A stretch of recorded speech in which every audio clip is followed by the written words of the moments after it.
jesteśmy w Cekawych i Mnieznunach Mylach w Kasiepsce. Właściwie tu jest Fyla, bo to powinno być w Kasiepsce albo na Kasiebach. Dlaczego te ciekawe, właściwie taki temat się zrodził i ten wybór, od razu powiem, jest subiektywny, więc proszę się nie obrażać, jeżeli ktoś ma takie mało znane, ale super, hiper ciekawe miejsce, bo założę się, że każdy z nas gdzieś tam w okolicy swojej ma takie miejsce szczególne.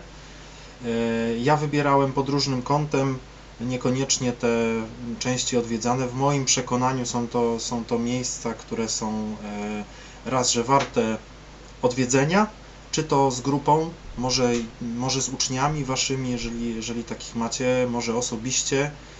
Nie są to jakieś miejsca szczególnie ekstremalne, tak przynajmniej się tym kierowałem.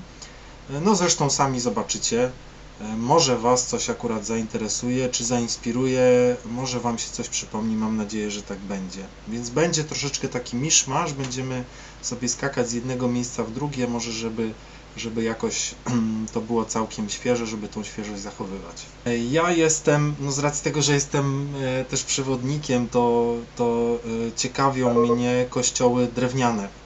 I tych kościołów drewnianych na Kaszubach już wcale tak dużo nie mamy, zwłaszcza jeżeli chodzi o te Kaszuby środkowe i północne. Tych kościołów jest już mało, one zostały po prostu rozbierane.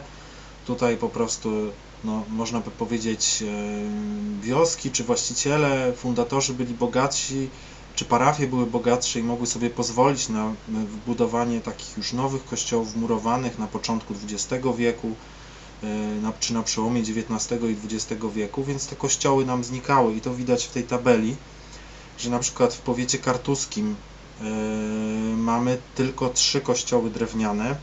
Może ktoś wie gdzie, bo nie tutaj ich akurat z powiatu kartuskiego one się nie pojawią. Natomiast w tej chwili najwięcej jest ich w powiecie człuchowskim i bytowskim. I te kościoły, które są w kościoły drewniane, które są w tych stronach, bo dzisiaj trochę więcej będzie o tej zachodniej części Kaszub, czyli jak to tak fajnie Jarosław Elwart ostatnio określił, to są taci zabyciony Kasiebe, takie zapomniane Kaszuby. Bardzo mi się to określenie podoba, dlatego że my często zapominamy, że dzisiaj jest takie przekonanie, że... Ja przepraszam, mam tylko takie pytanie. Proszę bardzo. Jeśli nie ma powiatu wejherowskiego, to znaczy, że w powiecie wejherowskim nie ma takiego drewnianego kościoła?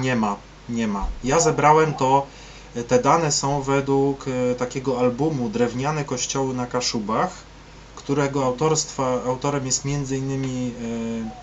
Tadeusz Sadkowski, to jest taki wybitny specjalista od architektury drewnianej, ludowej. Jak będziecie ciekawi Państwo, to zachęcam do zajrzenia do tego albumu. Myślę, że on tam gdzieś w bibliotekach jest dostępny, może jest jeszcze w sprzedaży, ale rzeczywiście takich kościołów już nie ma. Według tego, co mam, według tych danych, nie znalazłem, żeby były. Był na przykład w Strzepczu dawniej kościół, z tego co pamiętam, był też taki, bo tu chodzi oczywiście o wszystkie kościoły, nie tylko te budowane na zrąb, tylko tutaj też wchodzą kościoły o konstrukcji drewnianej szkieletowej, które mogły być wypełniane albo tak w uproszczeniu przyjmując gliną z sieczką słomianą, albo niewypalanymi cegłami, albo już cegłą tą czerwoną, wypalaną i wtedy to jest mur pruski. No i tutaj dużo z tych kościołów w powiecie człuchowskim i bytowskim takich właśnie jest. I to są kościoły, były dawniej kościołami ewangelickimi. No bo my Kaszubi przecież to nie tylko, przynajmniej dawniej tak było, to nie tylko katolicy, ale też ci Kaszubi, którzy mieszkali w zachodniej części, w rejonie Słupska, na ziemi lęborskiej, czy nawet w okolicach Człuchowa, to byli ewangelicy. I w tych kościołach często, tak jak tutaj jest kościół w Brzeziu, niedaleko Człuchowa, na tej fotografii, taki piękny, jeden z piękniejszych takich barokowych kościołów, to ta społeczność, w tej społeczności nabożeństwa ewangelickie w języku kaszubskim nawet do połowy, mniej więcej około połowy XIX wieku jeszcze się odbywały tam na północ od Słupska w niektórych parafiach. Więc ja przedstawię tutaj wybrałem kilka dla Was takich kościołów, które według mnie są jakieś takie wyróżniające się, ciekawe, nie tylko pod względem architektury, ale też może historii z nimi związanych. Jedziemy sobie do Jasienia, czyli jesteśmy w powiecie bytowskim. Tutaj pokazuję sobie myszką, jest Jasień, czyli jesteśmy, widzicie, tu jest droga z Sierakowic w stronę Słupska, tutaj z Bytowa w stronę Czarnej Dąbrówki. No i tutaj nad jeziorem Jasień jest mała wioska Jasień, a w niej bardzo malowniczy kościół, który był budowany jako kościół protestancki i fundatorem jego był Mikołaj Wawrzyniec Wusow. To jest też taka Wusowowie, w ogóle Masowowie, jeszcze inne rody byli właścicielami rozległych posiadłości właśnie w rejonie Miastka, Bytowa, czyli to jest fundacja takiej, powiedzmy, pomorskiej rodziny szlacheckiej, zniemczonej, bo Wusowowie, czasami też Osowscy się pojawiało, czy w dawnych czasach. No i to jest jedyny kościół kryty strzechą właśnie w Jasieniu. Parafia to jest kościół filialny parafii w Rokitach, to jest wioska, którą mijamy, kiedy jedziemy z Sierakowic w stronę Czarnej Dąbrówki i dalej do Bytowa. Kościół, który jest wypełniony cegłą i w środku piękne, akurat tutaj nie udało mi się zdobyć zdjęcia ze środka, ale jest piękne wyposażenie właśnie pochodzące mniej więcej z czasów budowy kościoła. Te kościoły mają wyposażenie takie dość proste, bo jest jeden ołtarz. Wiadomo, że wśród ewangelików no to wezwanie, które ono ma obecnie, no to już jest po 1945 roku Bożego Ciała i te kościoły były przejmowane przez parafie katolickie, więc tutaj są już wezwania powojenne. No a wyposażenie jest dość proste, no bo wyznawcy, wierni wyznania ewangelicko-augsburskiego nie uznają kultu świętych, więc tutaj się bogate wyposażenie nie pojawia. Przenosimy się też, zostajemy w powiecie bytowskim. Jesteśmy w Kołczygłowach. To jest wieś gminna, którą mijamy w drodze z Bytowa do Słupska. Czyli tutaj jesteśmy na tej drodze, mijamy Bożytuchom i dalej jedziemy, przejeżdżamy przez rzekę Kamienicę i jesteśmy w Kołczygłowach. I tutaj jest kościół drewniany, on jest dzisiaj oczywiście konstrukcji szkieletowej, szkielet jest drewniany, wypełniony cegłą, a później po przebudowie dwie ściany zostały wymienione, namurowane. Tutaj między innymi ta część zachodnia i północna. No i ten kościół, również poewangelicki, słynie z tego, czy znany jest z tego, że tutaj w lipcu 1840 roku wzięli ślub Johanna, tu jest błąd, literówka się wkradła, Johanna von Puttkamer, która pochodziła z pobliskiego Radusza, tutaj widzicie Kołczygłowy, obok jest Radusz.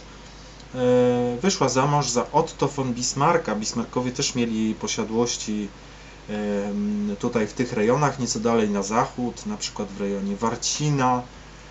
Można by tutaj też Warcino jeszcze dodać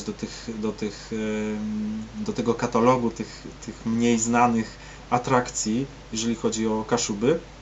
No a Otto von Bismarck to oczywiście był najbardziej znany kanclerz Niemiec, kanclerz Prus, właściwie kanclerz państwa pruskiego. I w środku ten kościół, jak widzicie, to jest też charakterystyczne dla kościołów ewangelickich, zresztą nie tylko drewnianych, ale też murowanych, że mamy empory. One się tutaj u nas na środkowych Kaszubach też w kościołach poewangelickich pojawiają. Na przykład w Chopowie ślady po emporach są w Kartuzach, w kościele w Szymbarku itd., a pozostała część wyposażenia właściwie się nie zachowała ze względu na pożar, też między innymi w latach 90. No i ciekawa rzecz to jest witraż, który można odnaleźć w ścianie południowej, całkiem nowy, który właśnie fundowała rodzina, potomkowie rodziny Puttkamerów. Puttkamerowie w ogóle to jest też bardzo dawny, bardzo stary ród pomorski, który wywodzi się dawniej od słowa Podkomorzy. Wielu badaczy sądzi, że korzeniami oni sięgają rodu Święców Może pamiętacie z historii Pomorza taki wątek, kiedy Piotr święca, mówi się, że tak upraszczając znacznie sprawę, ale że zdradził Pomorze, że sprzedał je Brandenburczykom, właściwie zawiązał taki spisek,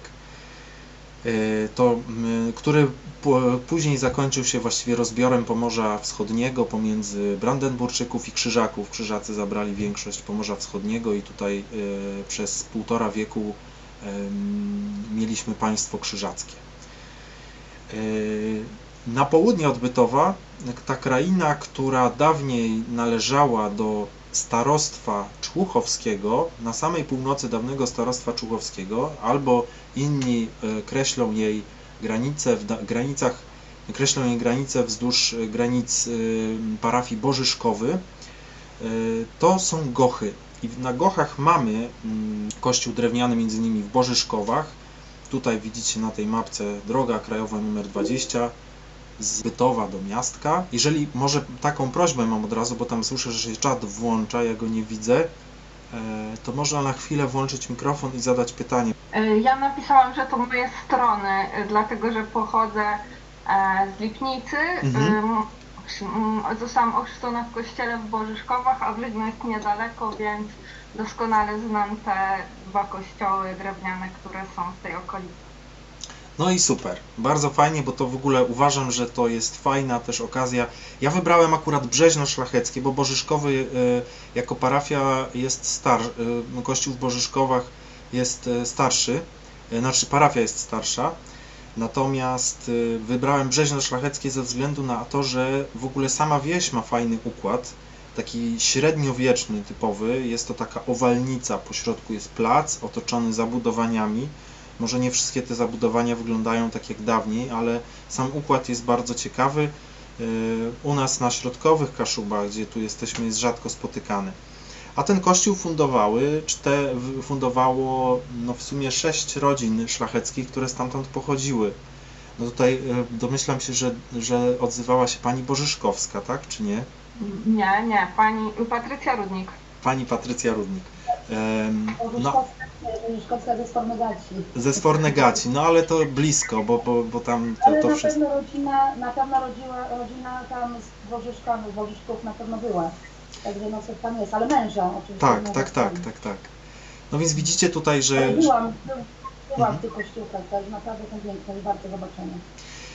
No tutaj wyposażenie kościoła w Brzeźnie Szlacheckim pochodzi z czasów, kiedy ten kościół został przebudowany, bo tutaj widzicie, że dawniej, kiedy był budowany, 1716 rok, to było tylko prezbiterium na planie kwadratu, zamknięte wielobocznie i tylko na planie kwadratu nawa. Wieża została wybudowana w połowie XVIII wieku, a później na początku XX wieku, jakieś 100 lat temu, kościół powiększono, czyli przesunięto troszkę nawę i prezbiterium o 5 metrów na wschód i o tyle metrów się powiększyła nawa i wieża została w takiej formie. Więc z tego dawnego, wcześniejszego wyposażenia zachowała się m.in. ambona. Tutaj mamy takie malowidło poświęcone jednej z rodzin Trąbka Lipińskich akurat, jak się tam uważnie wczytamy. To jeden z przydomków szlacheckich. I jedziemy sobie teraz, przenosimy się z Gochów do Zaborów. Jesteśmy na Zaborach. Zaborach, czyli nazwa bierze się z tego, że ta ziemia leżała z punktu widzenia Tucholi, bo kiedyś to w dawnych czasach ta ziemia należała do starostwa tucholskiego, więc leśno-brusy leżały za borami na takich terenach troszeczkę żyźniejszych. Zresztą to widać, jak się wyjeżdża tutaj do Lubni, że wyjeżdża się z lasów i są raczej jest to teren taki rolny. No jesteśmy w Leśnie. Ten kościół jest o tyle ciekawy, że no tutaj się różnie podaje, bo jest to najwyższy drewniany katolicki kościół w Europie. Natomiast jeżeli chodzi o kościoły drewniane ogólnie w Europie, to są o wiele wyższe w północnej Rumunii, bo tam obecnie 76 metrów ma najwyższy drewniany kościół, cerkiew dokładnie prawosławna, a ten ma 36 metrów.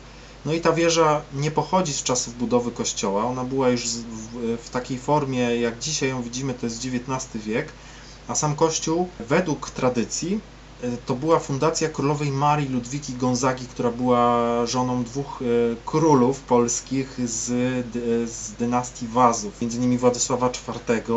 I ten kościół po tej pierwszej fundacji został znacznie przebudowany i właściwie konserwatorzy mówią, że 1710 rok, bo już ta przebudowa to było praktycznie zbudowanie kościoła od podstaw. I wtedy kościół uzyskał taki kształt trójnawowej świątyni, czyli mamy, zobaczcie, te nawy trzy, dwie niższe i jedna wyższa po środku są rozdzielone słupami, które są obrobione tak, że przypominają kolumny. I jest to jedyna trójnawowa drewniana świątynia na Pomorzu. To tak z takiego wyposażenia. Bardzo ładny kościół, jeżeli chodzi o wyposażenie, bo częściowo ono pochodzi jeszcze ze wcześniejszego kościoła, jeszcze tego fundowanego prawdopodobnie przez Marię Ludwikę Gonzagę, a tak to jest XVIII-wieczne, takie barokowe, właściwie ta tabelka tęczowa jest najstarsza, czyli tabelka, która góruje ponad granicą nawy i prezbiterium, tutaj ta scena ukrzyżowania. No a nieopodal, oczywiście tutaj leśne, mamy od razu stanowisko, tutaj niedaleko, właściwie tu trzeba objechać jezioro, i mniej więcej tutaj, gdzie pokazuję, jest stanowisko kręgów kamiennych i kurhanów, ale może o tym się nie będę rozwodził, bo myślę, że to raczej taka znana rzecz. I skaczemy na północne Kaszuby. Jesteśmy w Mechowie. Tutaj mamy kościół katolicki, od początku on był, też kościół drewniany, konstrukcja drewniana wypełniona cegłami. Kościół, który był fundacją cystersów z Oliwy, dokładniej dwóch opatów, Franciszka Mikołaja Zalewskiego i Józefa Rybińskiego, którzy bo to były wówczas duża część Kaszub północnych, w powiecie puckim dużo wsi należało do cystersów z Oliwy. I tym kościołem oni się właściwie opiekowali od czasów, właściwie całą wsią, cała wieś należała, Mechowo, należała do czasu rozbiorów właśnie do cystersów oliwskich.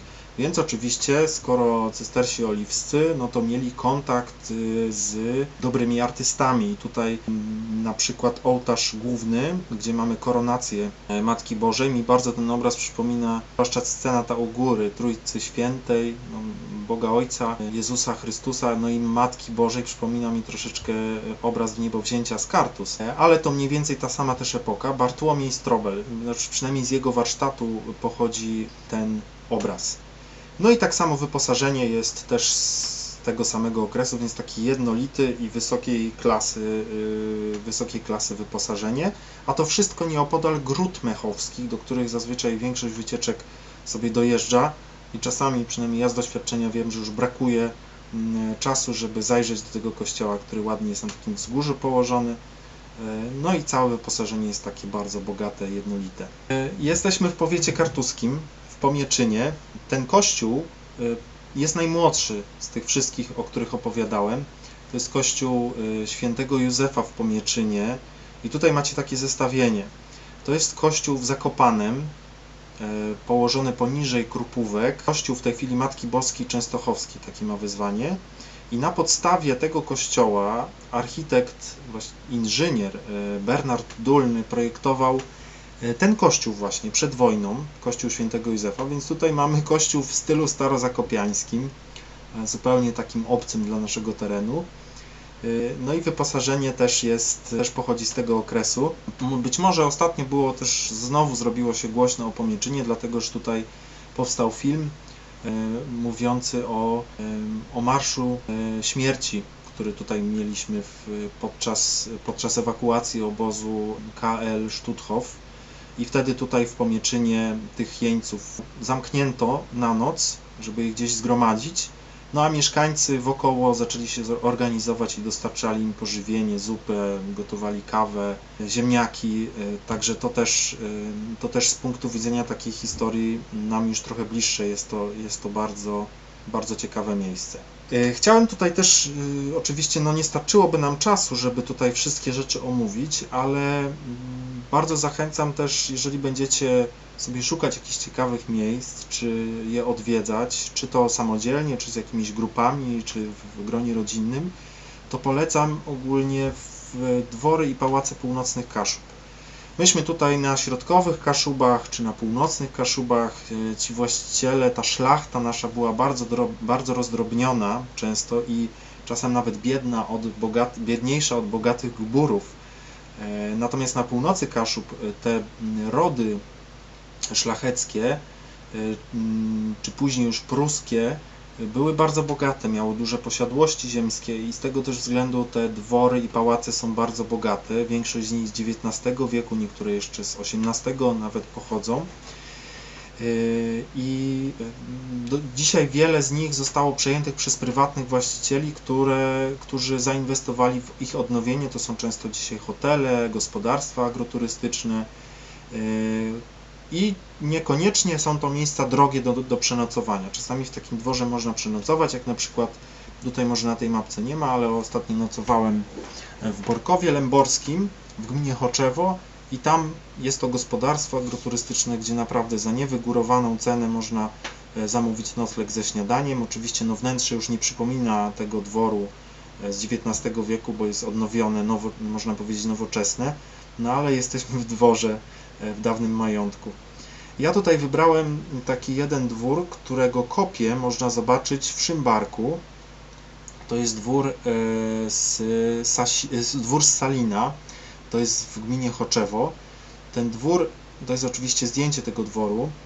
Duża część z tych zdjęć, które podaję, jest albo z portali Fotopolska, albo jest to zdjęcie na licencji Creative Commons z Wikipedii, albo te, które robiłem sam. Tutaj mamy zdjęcie. Tutaj oczywiście dzisiaj w tym dworze jest gospodarstwo agroturystyczne. Zazwyczaj właściciele wolą, żeby całość wymienić. Jest 15 miejsc, a wyposażenie jest wyposażenie jest z epoki, mimo że dworek się spalił, jest właściwie w większości zrekonstruowany, to udało się go wyposażyć tak, jak był wyposażony w epoce. I dlaczego wybrałem ten dworek?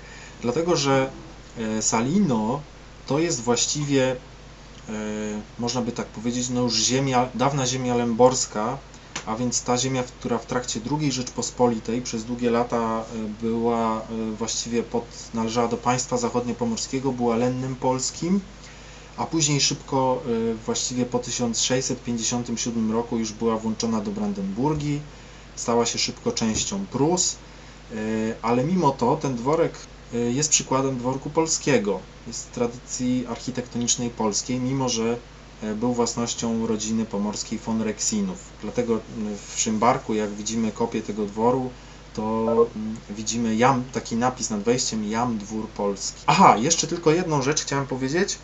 Bardzo ciekawe są projekty związane z tymi dworami i pałacami. W tym roku epidemia koronawirusa nie pozwala na stworzenie, tak jak w ubiegłym roku, w pierwszy weekend czerwca był dzień otwarty tych wszystkich dworów i pałaców, które widzicie na tych malutkich rysunkach. Można było je zwiedzić, były tam różne imprezy towarzyszące, więc były to taki dzień otwarty dworów i pałaców północnych Kaszub na wzór niemiecki, szwedzki, duński i litewski, bo te wszystkie państwa uczestniczą we wspólnym projekcie dworów i pałaców nad Bałtykiem. W tym roku będzie można wirtualnie zwiedzić te dwory i ta impreza jest zapowiedziana w ten weekend bodajże 21 czerwca. Natomiast w przyszłym roku, jak wszystko dobrze się ułoży, to w pierwszy weekend czerwca będzie można te dwory często zwiedzać, co jest czasami niemożliwe, bo żeby je zwiedzić, to czasem trzeba po prostu zamówić nocleg. Mogę coś Tak, dodać? tak? Ja tylko chciałem powiedzieć, że Salino jest w gminie Gniewino. To przepraszam Na bardzo. rubieżach, ale w gminie Gniewino. Przepraszam bardzo. To moje strony. W takim razie przechodzimy sobie trochę do grodzisk, bo to też są miejsca pozostałości grodów, to są też miejsca, które mówią o naszej historii, tej wcześniejszej, wczesnoplemiennej, które mówią nam o tej historii, która właściwie nas, Kaszubów, tak jakby mówić za profesorem Gerardem Labudą, właściwie trwa już 1400 lat, tak byśmy mogli powiedzieć. Historia nasza, Pomorzan, Kaszubów. I ja wybrałem dla Was takich, właściwie tych grodzisk jest mnóstwo, jeżeli chodzi o nasze województwo czy granice Kaszub, tutaj zaznaczone tą czerwoną obwiednią. Tu są te grodziska widoczne w krajobrazie i widać, że one się że jest ich kilka skupisk, głównie związanych z takimi obszarami żyźniejszymi, które były łatwiejsze do zagospodarowania. I powiem o takich, które są może, bo nie zawsze te grodziska robią takie wrażenie, albo są trudno dostępne, trudno do nich dojść. Ja bardzo, bardzo lubię takie grodzisko w Runowie. Może tutaj nie mam takiej mapki, która by pokazywała, ale może pokażę na tej. Tutaj mamy Słupsk, tutaj Lęborg, a tutaj pod numerem 83, czyli blisko właściwie drogi krajowej numer 6 między Lęborkiem a Słupskiem, a skręca się, odbija do takiej małej wioski, gdzie zresztą jest dwór, jest pałac, dzisiaj się to nazywa Pałac pod Bocianim Gniazdem, bo on oferuje noclegi również dla dużych grup, bardzo ciekawe, robi takie zajęcia terenowe. Ale zaraz obok tego dworu można dojść do grodziska, które dzisiaj jest objęte ochroną w rezerwacie Grodzisko Runowo. Tutaj widzicie rysunek taki poglądowy jeszcze sprzed lat międzywojennych, jeszcze niemieckich archeologów. No i widzimy, że wyraźnie tutaj mamy dolinę rzeki Pogorzelicy i do jej drobnego dopływu na takim cyplu został ulokowany ten gród dawniej. Był to bardzo ważny gród na Pomorzu, tak zwanym Pomorzu Środkowym, jeden z ważniejszych ośrodków wzdłuż rzek, dolin rzek Łeby, Słupi i Łupawy, właściwie w tym dorzeczu. I podczas prawdopodobnie były wyprawy Bolesława Krzywoustego na Pomorze, to w trakcie tych wypraw wojska polskie go zniszczyły. Wówczas to był pewnie XI wiek, może początek XII wieku, przestał istnieć. No i tutaj z nim związany jest książę Warcisław, w którego obszar właściwie książę Warcisław, pierwszy znany w źródłach historycznych książę z dynastii Gryfitów. Wtedy on właśnie w tym czasie, kiedy ten gród istniał, X-XI wiek, on wszedł w posiadanie również tych ziem właśnie pomiędzy Słupskiem a Lęborkiem. Bardzo w ogóle malownicze miejsce, bardzo wyraźnie tutaj widać ten wał grodziska, do którego prowadzą 3 wejścia. Tutaj widać 3 wejścia, 3 dawne bramy. Dochodzi się do niego tutaj wzdłuż zbocza. A na południe od niego, na południe od grodziska, na takim wypłaszczeniu, takiej wierzchowinie, to tutaj widać na tym zdjęciu, mamy kurhany, właściwie 2 skupiska kurhanów, a pomiędzy nimi odkryto pozostałości takiej przygrodowej osady, która tutaj istniała jeszcze wcześniej, w czasach epoki brązu, za czasów kultury łużyckiej. Mamy Białogardę. Białogarda to jest wioska, którą może mijacie czasem jadąc do Łeby, między Lęborkiem a Łebą. Białogarda, właściwie z okien samochodu, kiedy się jedzie tą drogą, tutaj ona na tej cieniowanej mapie jest pokazana, to jest ta główna droga wojewódzka, która przechodzi przez tą wieś. I tutaj również na cyplu właściwie 2 dolin blokowany został w dawnych czasach gród, który był swego czasu w XIII wieku był stolicą księstwa białogardzkiego i ten XIII wiek to był wówczas ten czas właściwie, kiedy to było osobne księstwo, to wtedy Pomorze Wschodnie było podzielone pomiędzy braci, pomiędzy Świętopełka Wielkiego, który później właściwie zdobył, też podporządkował sobie księstwo lubiszewsko-tczewskie i to księstwo białogardzkie pod swoją władzą.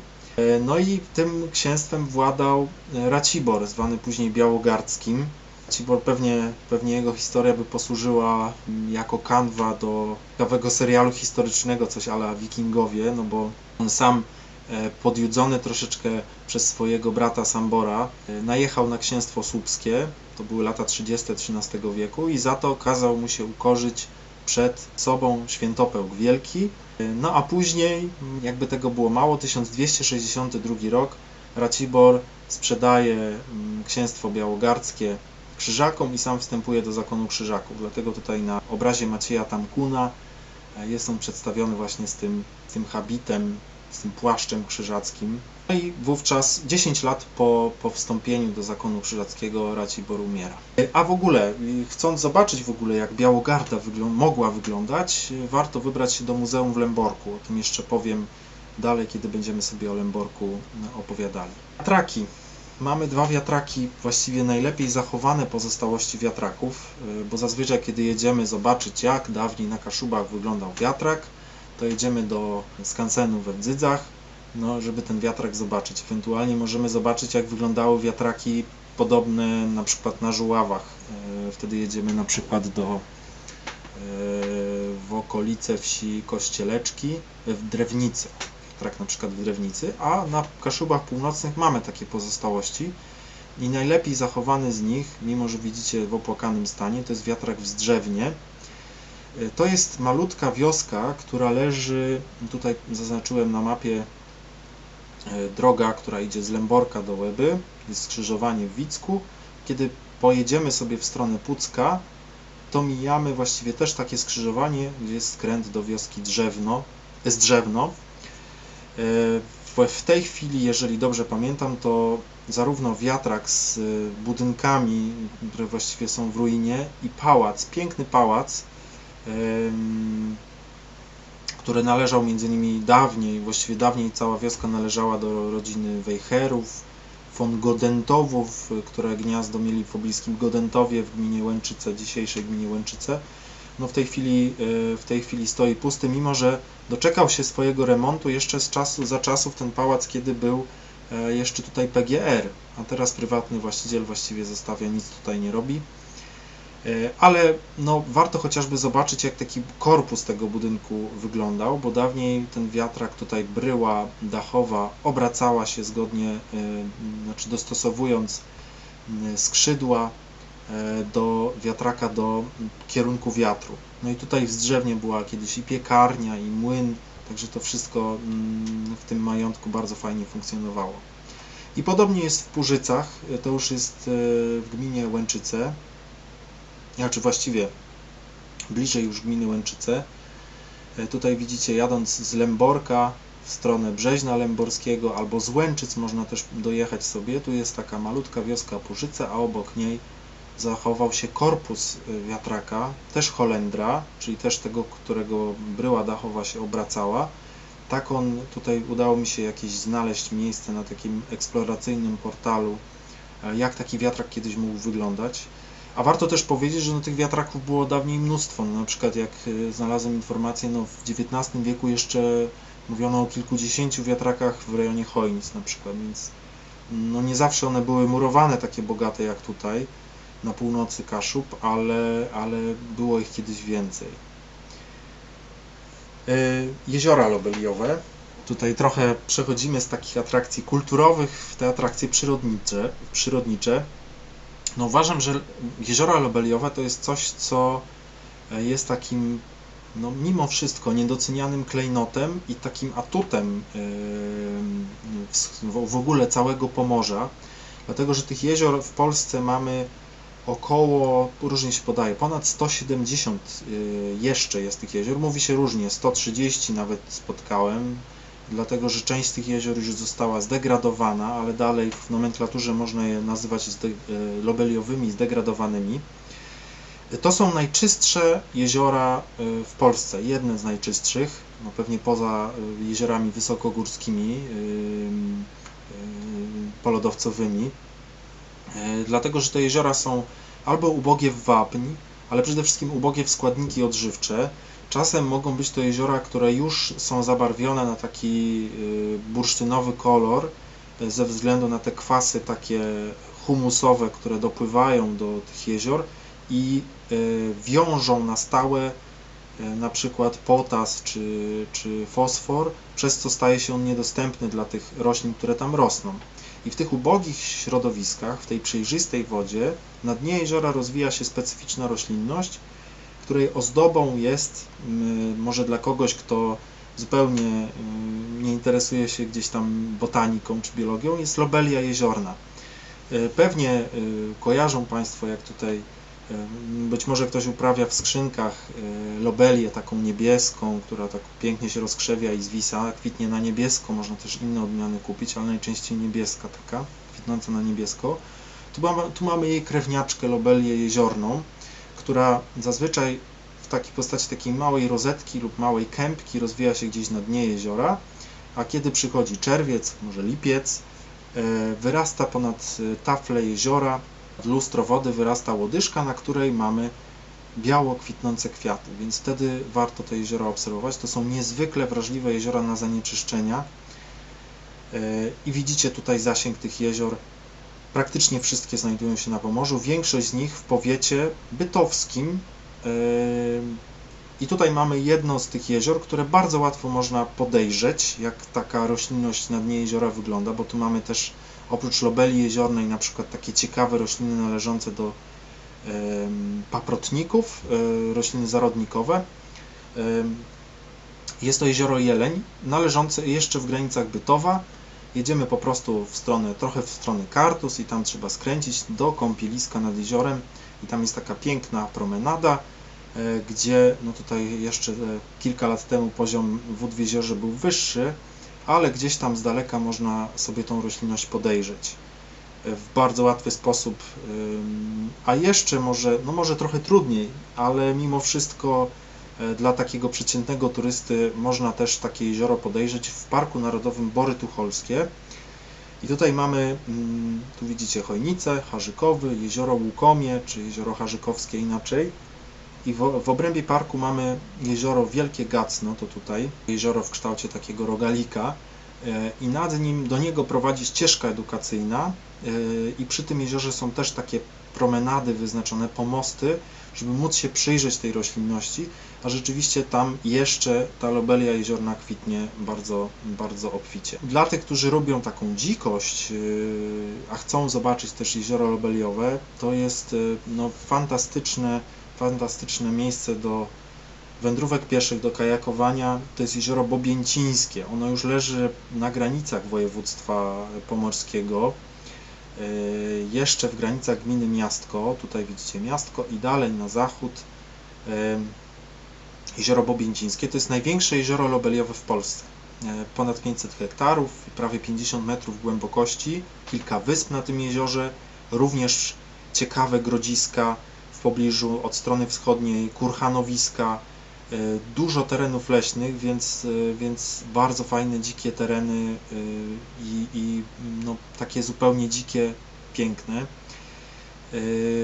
Kamienne wyspy można zobaczyć, na przykład takie płycizny usłane kamieniami na środku jeziora, bo bardzo takie zróżnicowane jest dno, więc bardzo ciekawe dla kajakarzy.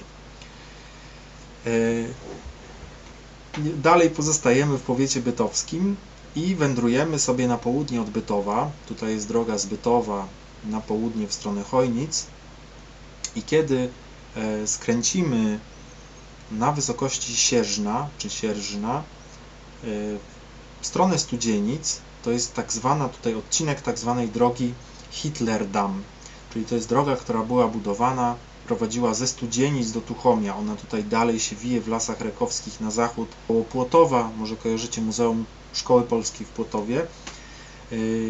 I wzdłuż tej drogi dojeżdżamy do takiej małej osady leśnej Pyszno, nad którą na samej górze, na Bukowej Górze, dzisiaj jest to rezerwat chroniący Buczynę, jest jedyny na Pomorzu cmentarz leśników.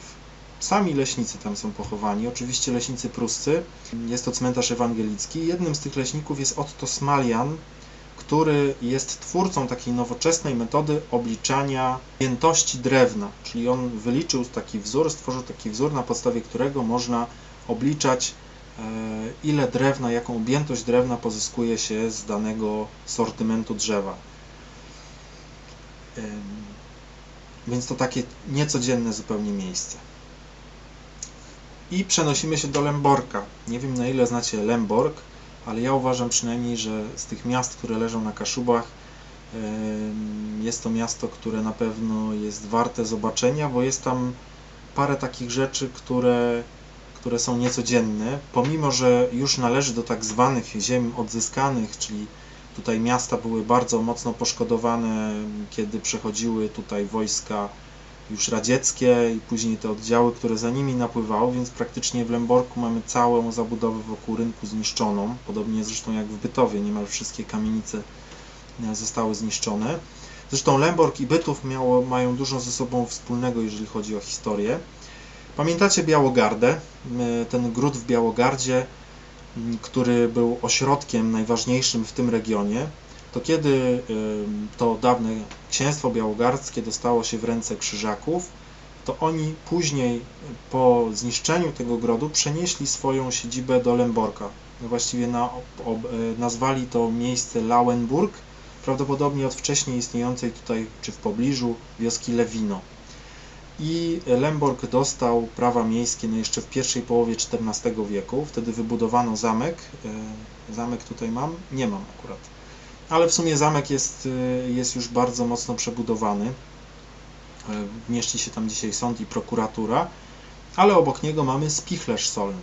To zachowało się jeszcze z takiej dawnej architektury Lemborka. Można właściwie sobie wyobrazić, że wiele domów w Lemborku było właśnie takich szkieletowych. Dawniej w Bytowie były takie domy i w Gdańsku. I dzisiaj w tym dawnym spichlerzu solnym jest kościół zielonoświątkowy. Najbardziej okazałą budowlą jest kościół świętego Jakuba, którym dzisiaj władają Franciszkanie. On też jest już po wielu przebudowach i właściwie z wyposażenia takiego po przebudowie, po wielkim pożarze w 1782 roku. Ale gotycka jeszcze sylwetka. Ciekawe są mury miejskie, które zwłaszcza te odcinki murów wzdłuż północnej i wschodniej granicy dawnego miasta z tak zwaną basztą bluszczową. Ta baszta należy dzisiaj do prywatnego właściciela, ale w baszcie, która jest położona nieco dalej, tutaj po prawej stronie od niej, jest też nowa ekspozycja muzeum poświęcona murom obronnym czy w ogóle fortyfikacjom, którą można zwiedzić, jeżeli się tam wcześniej umówi przy kasie muzeum.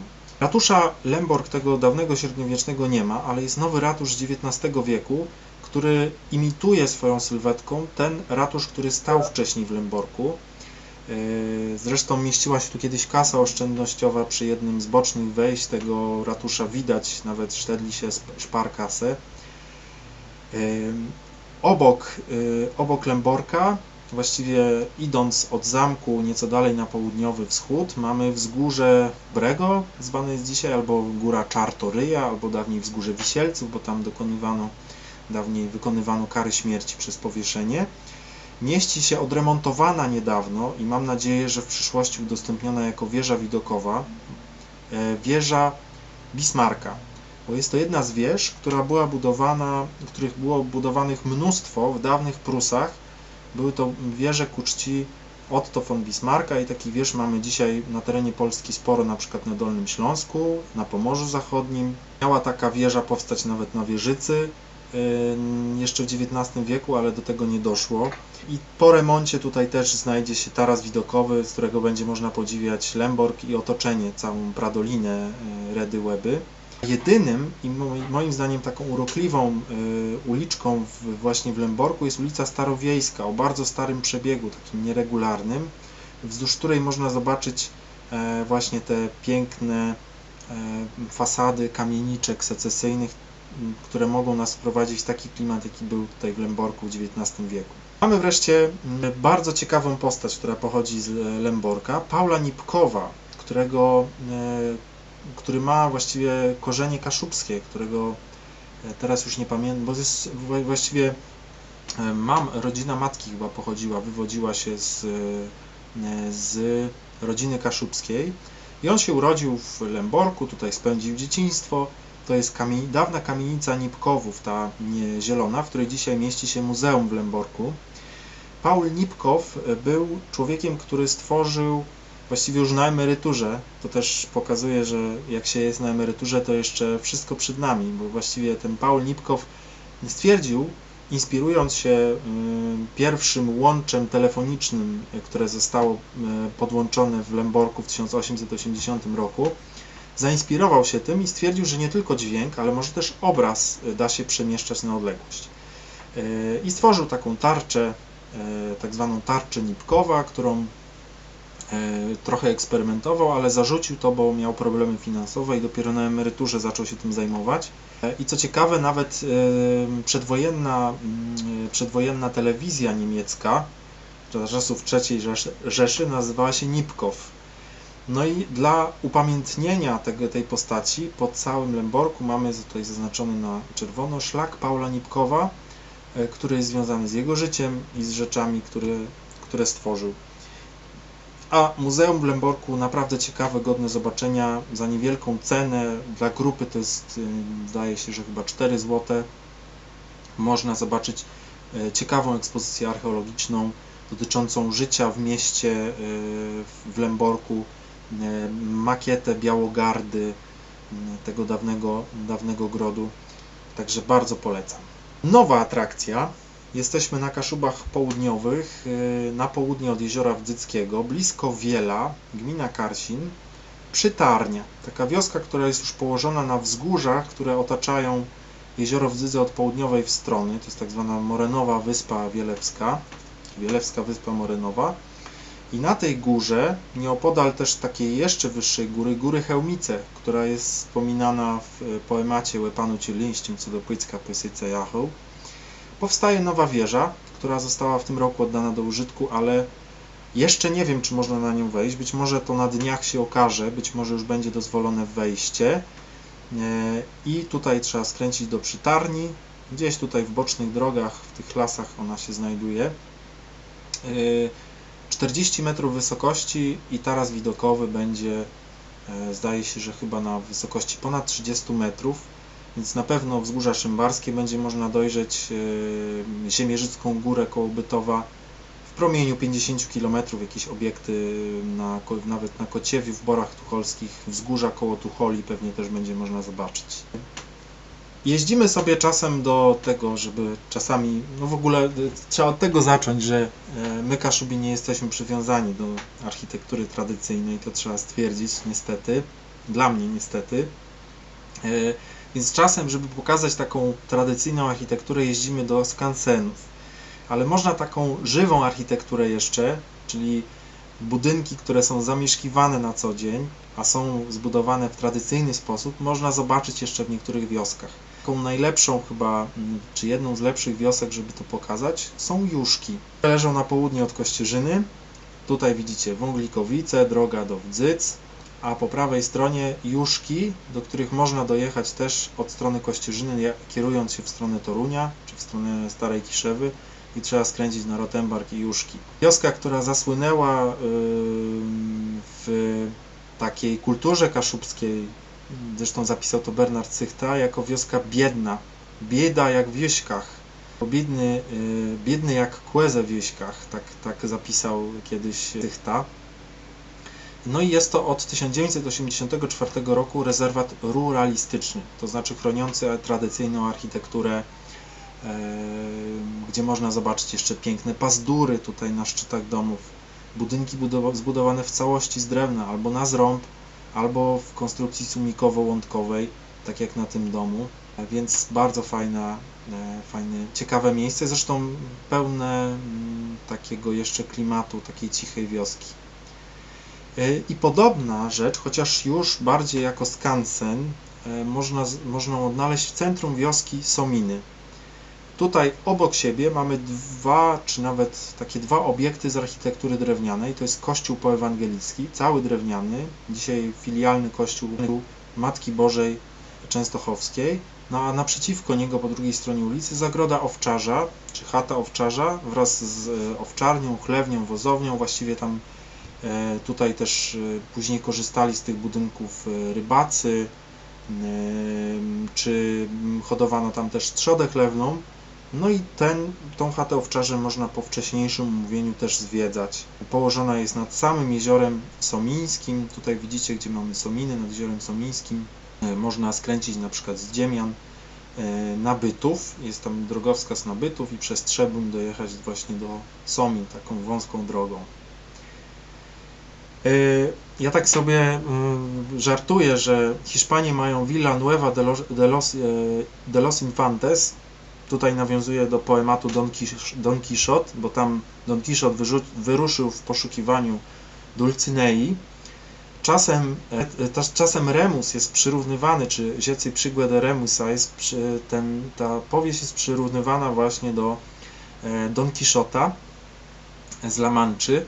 Więc my mamy swój Lipusz, bo stąd Remus wyruszył ze swoją karą w świat. No i tutaj jeden z zabytków Lipusza, to jest młyn, który ma ponad 100 lat, to jest przełom XIX-XX wieku, ale młyn w Lipuszu istniał od XIV wieku, od czasów, kiedy mamy pierwsze wzmianki o Lipuszu. I obecnie ten nowy młyn znajduje się po drugiej stronie Wdy, tam funkcjonuje jeszcze elektrownia wodna.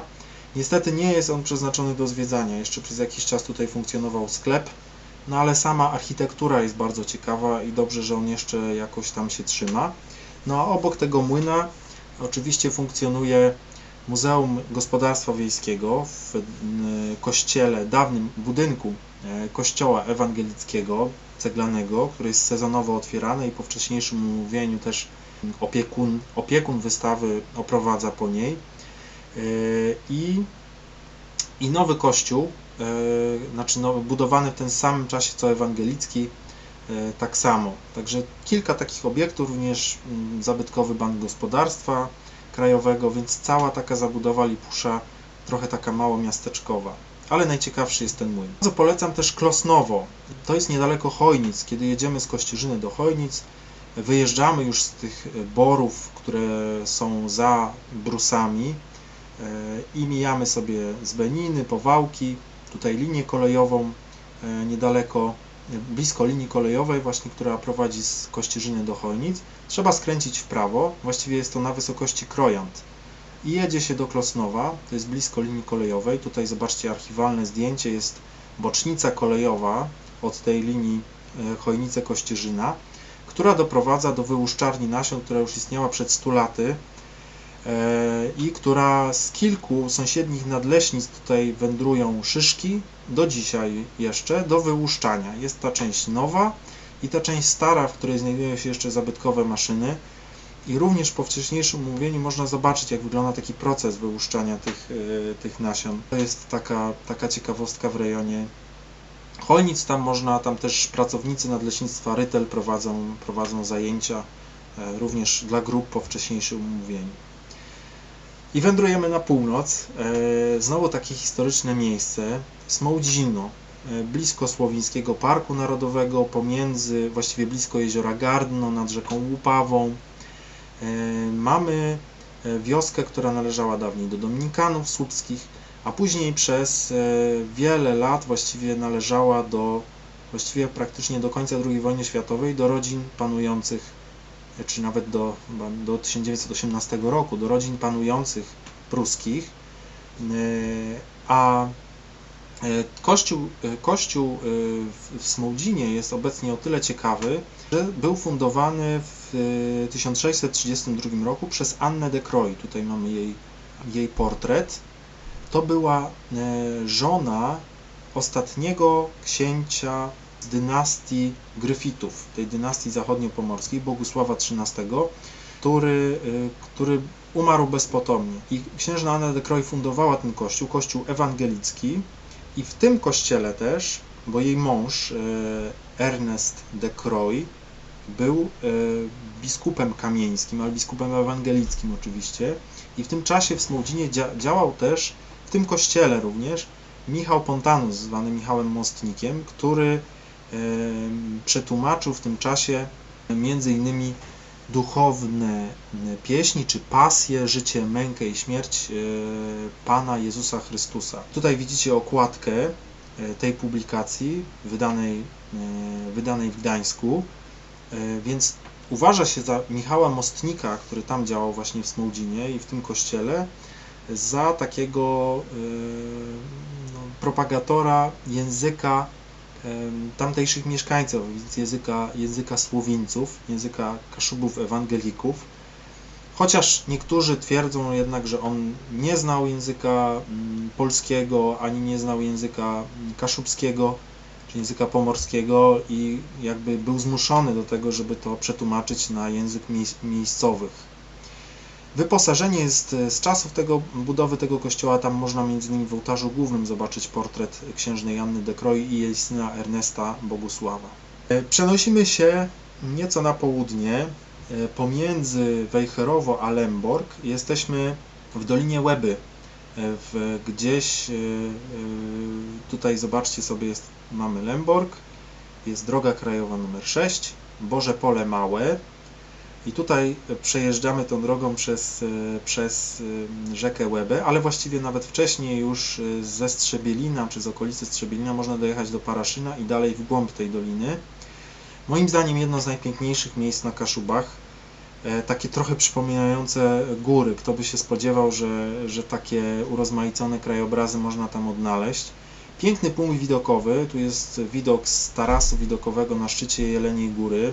Jest 20 metrów nad poziomem morza, ta góra się wznosi, a dno Pradoliny Redy Łeby w tym miejscu ma 40 metrów, więc no 180 metrów pokonujemy od Porzepola Małego na Jelenią Górę, 180 metrów w górę. Pięknie naparstnice kwitną w czerwcu na zboczach czy w dolinkach tej Jeleniej Góry. Dalekie widoki. Uniradze. Nie wiem, czy Państwo wiedzą, że mamy w naszym powiecie, w gminie Stężyca, w lasach, które rozciągają się pomiędzy Stężycą, Gołubiem a Przewozem,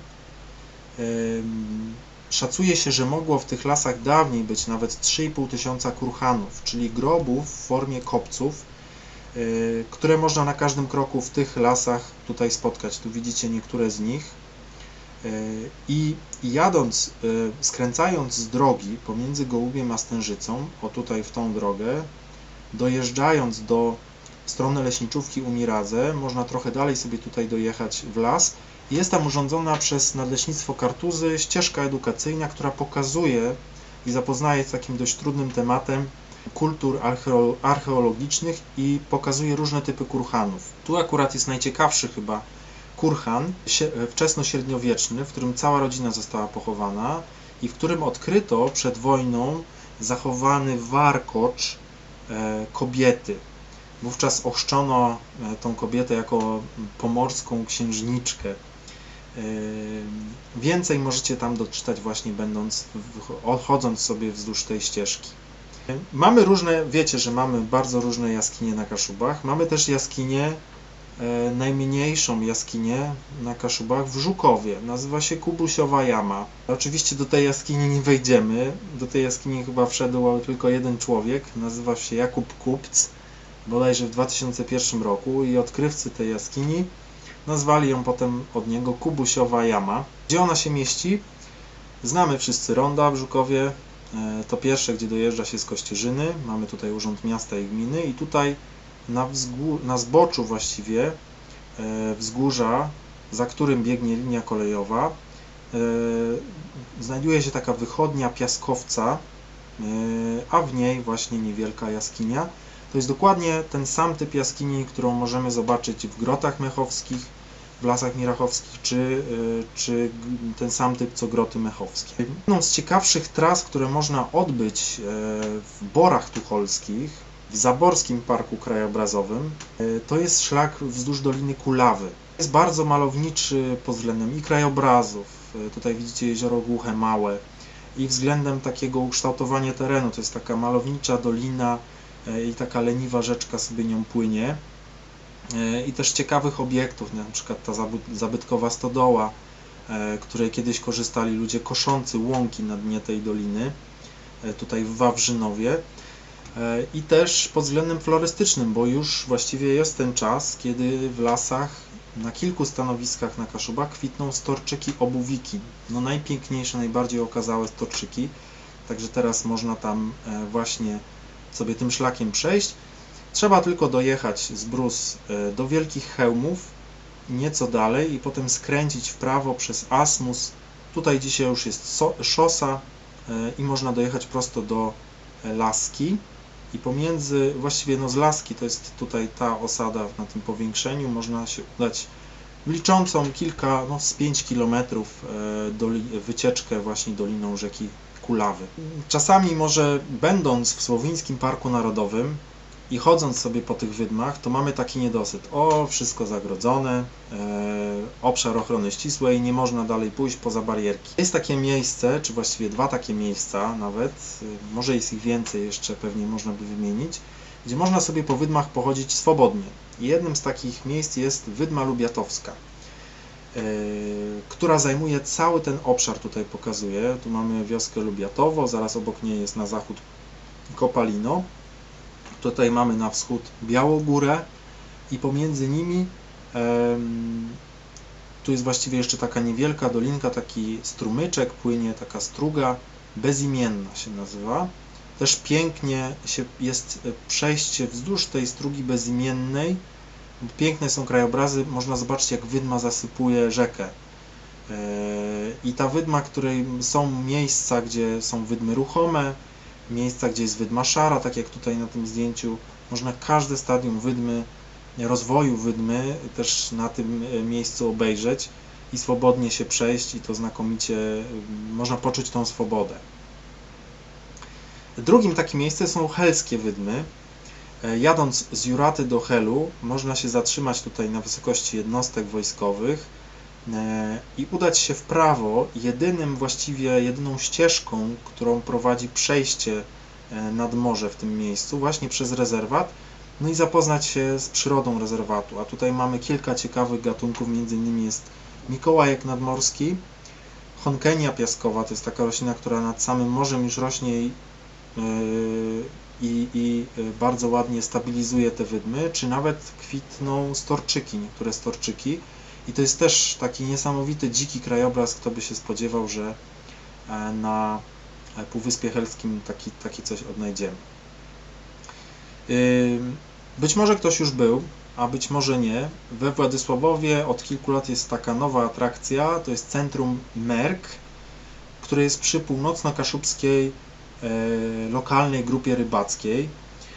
To jest taka właściwie jedna, no może dwie sale wystawowe, do których wstęp jest wolny i można w taki bardzo interaktywny, multimedialny sposób zapoznać się z pracą rybaka. Z tą pracą, która właściwie z rzeczywistością tej pracy powojennej, nie tej starej, z budową łodzi w dawnych czasach, z ręcznymi połowami, ale z pracą na kutrze na przykład, z maszynownią, a ta praca już też powoli odchodzi w zapomnienie i to właśnie można zobaczyć w centrum wystawowym, w wystawie multimedialnej przy północno-kaszubskiej lokalnej grupie rybackiej we Władysławowie. W Pucku powstała też nowa atrakcja przy rynku. Znajduje się huta szkła Puck Glass, tak się nazywa dziwnie, gdzie można po umówieniu się wcześniejszym indywidualnie bądź w grupach albo przeprowadzić zajęcia, mogą być takie pokazy szkła dmuchanego, albo można pod okiem specjalistów stworzyć nawet swój własny wyrób, swoją własną pamiątkę, łącząc z drewnem, z metalem czy ze szkłem właśnie takie takie gorące szkło, takie wyroby szklane. Szperk, czyli taki półwysep, który znajduje się na samym krańcu wioski Rewa, czyli jesteśmy w powiecie puckim, w gminie Kosakowo. Bardzo wielkie wrażenie na mnie wywarł ten półwysep, kiedy znalazłem się na nim kiedyś zimą, właściwie pod koniec zimy, bo wtedy, kiedy pęka pokrywa lodowa w Zatoce Puckiej, to tutaj na całym tym półwyspie tworzą się takie wielkie zwałowiska lodu. A i latem warto się tutaj wybrać, bo można rzeczywiście zobaczyć i poczuć na własnej skórze, jak tworzyła się kiedyś Mierzeja, jak tworzył się i tworzy do dzisiaj Półwysep Helski. Ma się z jednej strony, z dwóch stron właściwie ma się morze, no właściwie Zatokę Pucką wewnętrzną i zewnętrzną, tak byśmy powiedzieli. Kiedy jedziemy wzdłuż Półwyspu Helskiego, to często z Władysławowa od razu celujemy w Hel, ale po drodze też jest parę ciekawych miejsc i jednym z nich, takim żywym muzeum, jest Muzeum Rybackie pod Strzechą, które prowadzi pan Juliusz Struk, tak, to z tych Struków. I tam jest do dzisiaj czynna pracownia szkutnicza, gdzie pan Struk robi tradycyjne łodzie, pomarenki tak zwane, gdzie do dzisiaj pracuje maszyna już ponad stuletnia, gdzie można zobaczyć, jak ten proces powstawania tych łodzi na własne oczy, a na strychu jest taka sala, w której są przeprowadzane po wcześniejszym umówieniu zajęcia edukacyjne dla grup. No i tyle. To taki w wielkim skrócie właściwie, bo tą listę można i mnożyć. Tych atrakcji mogłoby być jeszcze więcej, więc mam nadzieję, że Wam się podobało. No i liczę, no i mam nadzieję, że gdzieś tam to Was zainspiruje do własnych poszukiwań albo prywatnych, albo gdzieś tam zawodowych, nauczycielskich.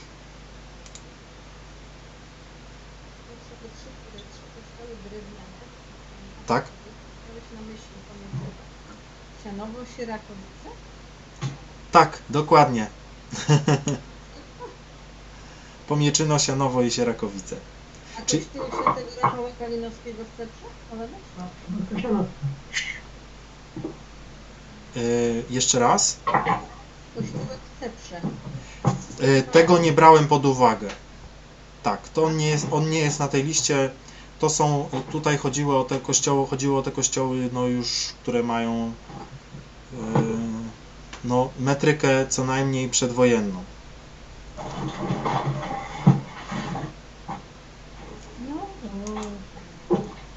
Ja tutaj zobaczę, czy mam, wejdę sobie na okno webinaru. Widzę, że Mariusz jeszcze jest. Jestem. Dobrze. Czy są jeszcze jakieś pytania w takim razie do tych rzeczy? Już tak pod koniec troszeczkę przyspieszałem, bo nie chciałem już przedłużać. Panie Piotrze, ja mam pytanie. Tak? Czy byłaby możliwość tą prezentację może jakoś od Pana otrzymać na maila, czy nie bardzo? Tak, tak. Ja tam przygotuję jeszcze tylko tam na koniec podam źródła, żeby jakby wszystko było ok, bo niektóre tutaj zdjęcia pochodziły też z portalu magazynkaszuby.pl, oczywiście za zgodą. Także to jeszcze tylko to dołożę i wtedy przekażę z przyjemnością. Dziękujemy.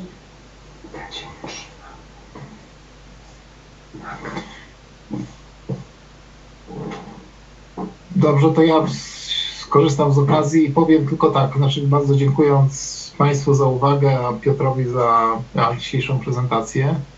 Chciałem Paniom powiedzieć, że będziemy też prosić o to, żebyście zechciały ocenić te zajęcia, znaczy dokonać takiej ewaluacji czy tam oceny tych zajęć. Link do arkusza ewaluacyjnego publikujemy na profilu i postaram się wysłać go mailowo. Bardzo nam zależy na sygnale zwrotnym od Was, bo to były nasze pierwsze takie zajęcia realizowane w formie live. I na pewno jednym z pytań będzie pytanie o tematy przyszłych zajęć, więc też bardzo nam zależy, żeby dostać od Was tak zwany feedback, czyli sygnał zwrotny o tym, o czym byście chciały Panie usłyszeć, albo jakie tematy powinniśmy podjąć, które Waszym zdaniem są interesujące, czy mogą być interesujące dla naszych szkolnych. To tyle z mojej strony. Tak jak mówiłem przy wszystkich okazjach, mówił Piotr, uczestnicy naszych spotkań na żywo otrzymają kopię prezentacji, Piotr je tam pouzupełnia a link do dzisiejszych zajęć po ich zmontowaniu również będziemy publikować na kanale na YouTubie i informacja o tym znajdzie się na naszym Facebooku królowskim. No dobra, skoro nie ma więcej pytań, to życzymy miłego wieczoru. Miłego wieczoru i powodzenia. I do usłyszenia. Dziękujemy. Do usłyszenia. Do usłyszenia.